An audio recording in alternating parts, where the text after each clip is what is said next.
mensahe mo sir sa siyempre kay tatay dito? Maraming salamat sa aming tinutuloy na hindi ko naman sinasabi na siya yung pinakamagaling. Yung isa sa pinakamahusay, ginagawa ng mga taga-DNR dyan. Bumabatikos. Yes, sir Badong.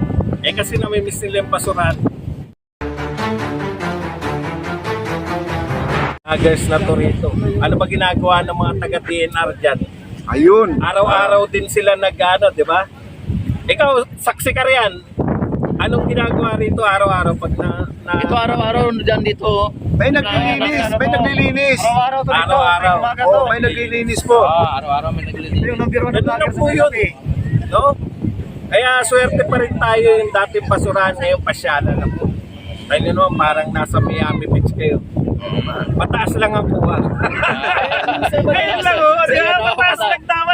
Sir Badong, may singit lang ako Sir Badong. Ayan. Ano naman yung mensahe mo sa mga patuloy pa rin na parang hindi masaya sa pagganda ng Dolomite Beach, isa nangyari sa Manila Bay, yung tipong patuloy pa rin na Bumabatikos. yes, Sir Badong. Kasi namimiss nila yung basuran. Namimiss nila yung basura dati. Saka ito lang masabi ko sa inyo, kayong patuloy na bumabatikos sa naglinis nito. Putod nyo. Oh, patot ko pabango. Ayan. Patot nila pabango. Kaya pala si Sir Siga. Sir Bats, may nagtatanong dito na bakit wala na raw lunas ang ating Manila Bay dahil sa basura na yan. Wala nang tigil. Alam po ninyo, yung kung titignan po natin yung problema na walang lunas, di ba? Wala talaga ang bigat sa loob, di ba? Pero kahit sabi nga, may Chinese proverb, Ching Chong Cha. Hindi, meron. Parang sino ka? Proverb. Sino ka? Wala, no? Gusto mong patagin yung bundok, simulan mong kumuha ng bato. Kailangan mong magsimula eh. Ito, simula po ito eh. Yung paglilinis po ng Dolomite, simula yan ng deklarasyon niya ng mga Pilipino na gusto namin magkaroon ng malinis na Manila Bay. Bakit naman ang Japan napakalinis na nagawa nila yon? Ba't dito sa atin? Hapon sila. Ay, pa sila. Sa bagay, no? Pilipino tayo eh. Sir, para sa'yo Sir Badong, sayang nga bang pera Sir? Ay, sulit na sulit to. Alam niyo kung bakit sulit na sulit? Wala pong katapat yung ngiti na nabibigay ng ba? Parang yan eh, parang yung painting. Bakit tayo bumibili ng mamahaling painting? Sila pala. Bakit ka bumibili ng mamahaling painting? Kasi ilan lang yung napapasaya ng mamahaling painting? Isang pamilya lang dahil sa bahay lang. Ito, milyon-milyon na po napasaya. Wala pong katumbas na pera yung napapasaya yung tao. Lahat po ng pumupunta rito, nakangiti lahat eh, di ba? Tama sir, tama. Yung mga vlogger lang malungkot eh. Di ba? Ito ba? Kayo sir, isa namin dyan. Yung mga vlogger, tignan nyo. Masaya ka. Yan, masaya na. Masaya naman, masaya naman. Tignan nyo po yung mga tao. Tignan nyo po yung tura nila. Yan, tama. Magtanong pa kayo. Yung mga kasiyahan ng tao. Ayan po mga vlogger ng mga sikat dito, mga kaibigan. Sir Justin, nandito po naman. Ayan. Nagbibigay kayo ng bulaklak sa nililigawan nyo, di ba? Nagkukwenta ba kayo na magkano ba yung bulaklak na yan? Pwede naman ako bumili ng babae. Hindi ganun yun, di ba? Yung napapasaya mo yung mga tao, walang katumbas. So Sir Bads, gusto mo din na Sir Bads? Ano Sige. mensahe mo Sir sa siyempre kay tatay dito? Maraming salamat sa aming tinuturing na hindi ko naman sinasabi na siya yung pinakamagaling. Isa sa pinakamahusay, pinakamagaling na presidente ng Pilipinas, si Tatay Digong, dahil sa proyekto na ito. Maraming salamat din kay Pangulong Marcos dahil tinutuloy niya yung maraming proyekto ni Tatay Digong. Yan lang. Ang kinakailangan natin ngayon, continuity. May magandang ginawa, di ba? I-continue na lang natin at dadagdagan pa. Sir Bats, Ano man yung yung political leaning nyo, kayo may Marcos, anti-Marcos, di ba?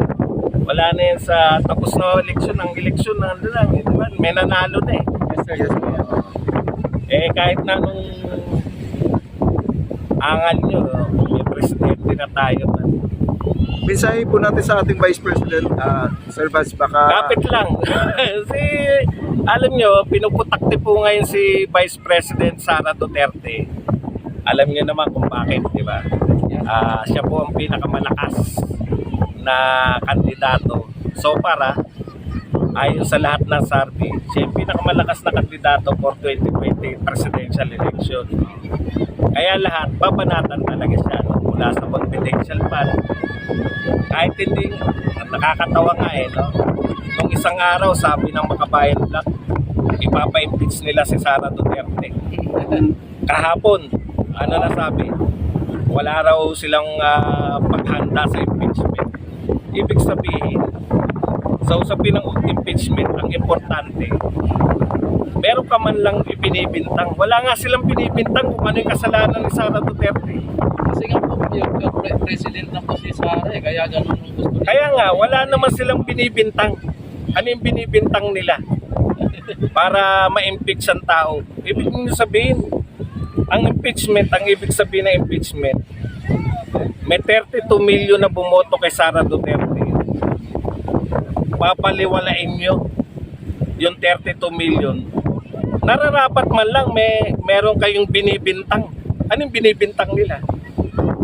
Wala. Ano sinabi? Pag-aaralan namin kung ano isasampa namin reklamo. Nagsasalita kayo ng impeachment, wala pa pala kayong isasampan reklamo.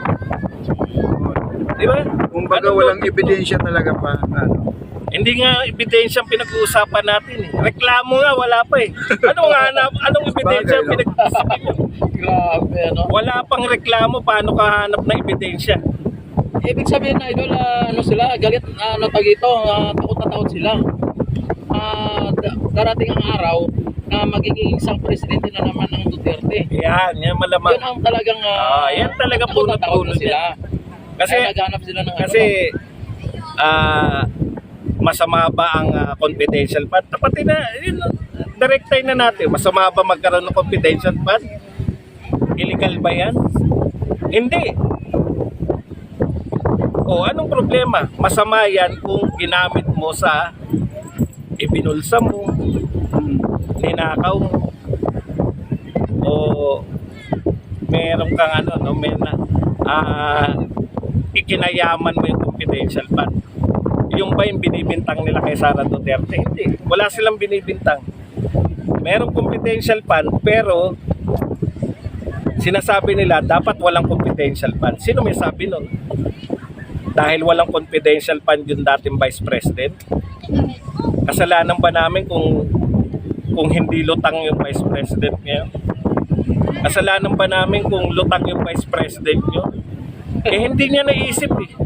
Paano magiging kasalanan ni Sara Duterte na hindi niya naisip yung dating Vice President na magkaroon ng confidential fund? Di ba? Yun. Wala na. Yun lang. Maraming salamat. Maraming Sir salamat, Bats. idol. Okay, maraming salamat. Maraming salamat. Hindi lang kami ang naliwanagan.